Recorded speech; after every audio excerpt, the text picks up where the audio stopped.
singes. Des représentations à mi-chemin entre la bête et l'homme. Longtemps, Néandertal a été décrit comme un arriéré. Pourtant, il est peut-être plus proche de nous qu'on ne le pense. Néandertal, cette espèce disparue il y a 35 000 ans, a eu le temps de croiser notre ancêtre, l'Homo sapiens.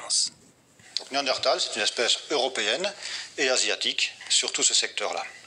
Homo sapiens existe en Afrique dès moins 300 000 environ. Vers 140 000, Néandertal arrive au Proche-Orient. Et vers 100 000, c'est nous, Homo sapiens, qui quittons l'Afrique, en passant aussi par le Proche-Orient. Et la rencontre se fait ici. De cette rencontre, nous portons encore les traces. Entre 2 et 3% du génome des Européens et Asiatiques est issu de l'homme de Néandertal. 2 à 3%, cela semble peu. Pourtant, cet héritage génétique a une conséquence majeure dans notre vie de tous les jours. Les récents travaux d'une équipe de l'Institut Pasteur ont révolutionné la connaissance de notre système immunitaire. Ce que nous avons montré, c'est qu'il y a certains gènes de notre génome, notamment des gènes impliqués dans l'immunité, et plus précisément des gènes impliqués dans l'immunité innée, c'est-à-dire notre première ligne de défense contre les pathogènes, que serait hautement enrichie en Néandertal. Et donc, dans nos gènes, de nous, Européens, il y a certains de nos gènes qui peuvent avoir jusqu'à 60% d'héritage de Néandertal, notamment des gènes impliqués dans la réponse aux infections virales.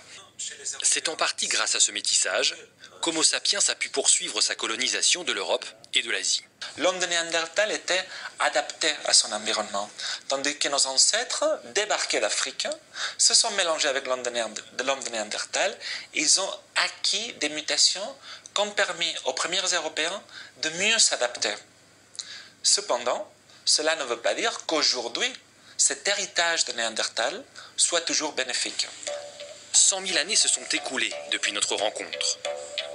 Le monde moderne n'a plus grand-chose à voir avec les steppes du Paléolithique.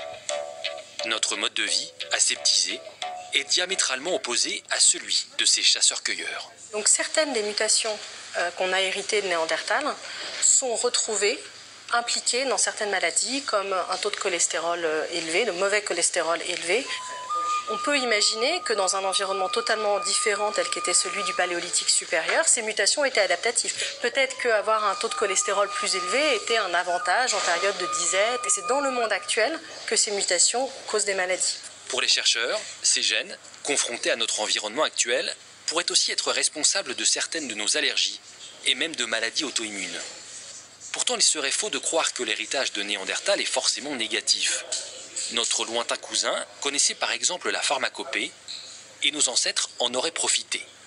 On sait que Néandertal se soignait d'une manière ou d'une autre parce que, en étudiant les tartres dentaires des Néandertaliens, on a retrouvé des traces de pénicillium naturel qui sont un antibiotique naturel.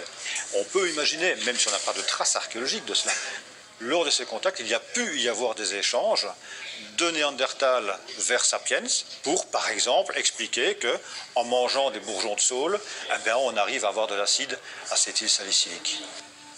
Néandertal connaissait donc déjà l'aspirine. Réhabiliter cet homme, c'est en partie le but de l'exposition. Néandertal, ce cousin à la fois si loin et si proche de nous. Néandertal est un humain, ni supérieur ni inférieur, juste peu différent. Et on lui doit quelque chose, on a de la génétique, on a peut-être de la pharmacopée, et puis surtout on lui doit le respect comme à tout humain.